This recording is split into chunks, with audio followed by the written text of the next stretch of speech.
Saya Distila Rasati masih bersama Anda di Kompas Petang. Saudara, akibat curah hujan yang tinggi, 3 kecamatan di Kabupaten 50 Kota Provinsi Sumatera Barat terendam banjir.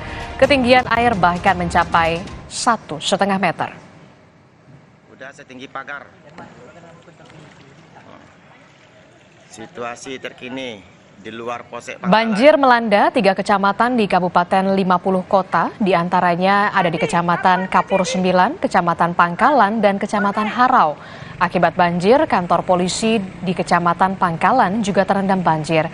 Dengan menggunakan perahu karet, tim SAR melakukan evakuasi warga terdampak banjir di Kecamatan Harau. Adi, apa yang kau jadi? Kau naik.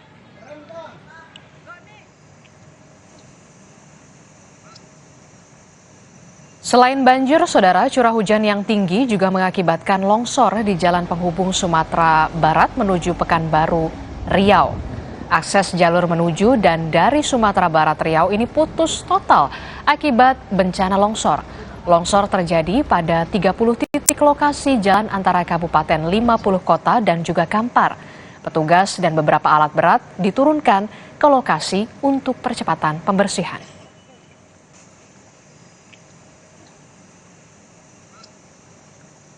Tim telah melakukan evakuasi buah mil di Terantang Harau. Saat ini akan menuju ke lokasi Pangkalan. Namun saat ini kita terhambat, akses terputus di beberapa titik longsor.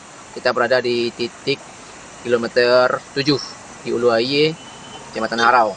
Saat ini masih dilakukan pengerjaan dari pihak PU dan instansi terkait.